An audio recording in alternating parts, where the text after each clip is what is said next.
अस्सलाम वालेकुम, नमस्कार, सत श्री अकाल, आदाब।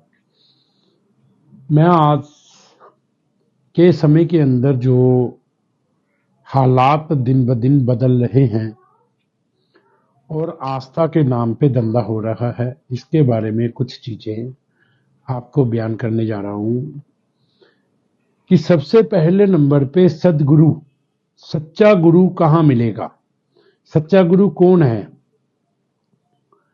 इस दुनिया के अंदर एक ही सदगुरु होता है और कम से कम 99 असदगुरु होते हैं जो कि नकली पखंडवाद से जुड़े हुए होते हैं। और इसी अनुपात से घटना घटती रहती है। मजा जिंदगी में यह है कि असदगुरु तुम्हें ज्यादा आसानी से आकर्षित कर देता है, यानी कि नकली और पखंडी गुरु ज्यादा आसानी से आपको आकर्षित कर लेता है बजाय सच्चे गुरु के, क्योंकि पखंडी तुम्हारी ही भाषा बोलता है और पखंडी तुम्हें भली भांति पहचानता है और वह वही सब करता है जो तुम लोग चाहते हो, जो तुम्हारी भीतरी जो मनोकामना होती है। अगर तुम चाहते हो कि हाथ से राख प्रकट हो जाए तो वो राख प्रकट करके दिखा देगा। अगर तुम चाहते हो कि ताबीज हाथ में आ जाए तो वो आकाश से ताबीज भी ला के दिखा देगा। यही धंधा तुम मदारी का सड़क पे देखते हो, लेकिन जरा भी प्रभावित नहीं होते। यही धंधा जब कोई साधु संत करता है तब तुम दीवाने हो जाते हो कि बस मिल गया सच्चा गुरु। तुम जो चाहते हो, तुम जो चाहते थे कि बीमारी मिट जाए तो वो आशीर्वाद देता है। वो आशीर्वाद देता है, तुम्हारी वासनाओं को तृप्त करने की कोशिश करता है। इसलिए पखंडी गुरुओं के पास लाखों की संख्या में लोग इकट्ठे हो जाते हैं, क्योंकि वह तुम्हारी ही जिंदगी का एक हिस्सा है।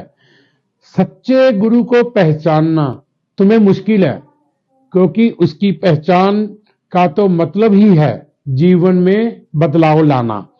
तुम बदलो। जो पखंडी गुरु तुम्हें कुछ देगा तो सतगुरु जो है वो तुमसे सब कुछ छीन लेगा, क्योंकि पखंड तुम्हारी वासनाओं को तृप्त करने की कोशिश करेगा। और मजा यह है कि जिंदगी बड़ा महत्वपूर्ण है। अगर तुम बैठ भी जाओ, धूनी जला करके बैठ जाओ और जो भी तुम्हारे पास आता रहे उसको आशीर्वाद देता रहो, तो कम से कम 50% आशीर्वाद तो सही ही होंगे। ये तो सीधा एस्टीमेट है, इसमें कुछ करने की जरूरत नहीं है। बस जो आया उसको आशीर्वाद देते जाओ। मान लीजिए किसी का कोर्ट में मुकदमा चल रहा है, तो हम क्या करते हैं कि मुकदमे के चक्कर में किसी सदगुरु के पास जाते हैं।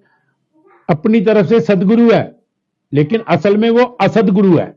उसके पास जाते हैं मुकदमे के लिए, उनसे बात करते हैं तो वो ये कहता कोई बात नहीं बेटा, तुम मुकदमे में जीत जाओगे, जीत तुम्हारी ही है।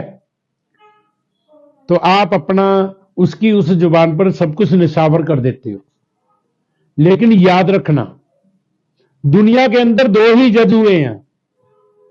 एक जो पूरी सृष्टि को चलाने वाला है, तुम्हारे अच्छे या बुरे कर्मों का फल, उसकी सजा उस ऊपर वाले जज के हाथ में है।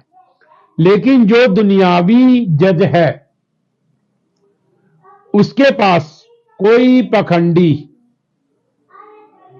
कोई भी आदमी आपके लिए उस जज के पास से सिफारिश नहीं कर सकता। वहां पे अगर आपके हक में फैसला होना है तो एक अच्छे वकील की जरूरत होती है। इसी तरह ऊपर वाले के अदालत में भी एक अच्छे गुरु की जरूरत है। अगर वो सही है, साफ नीयत से आपके मामले में केस लड़ रहा है, तो आपकी जीत पक्की है। इसलिए सबसे पहले सच्चे गुरु को पहचानो।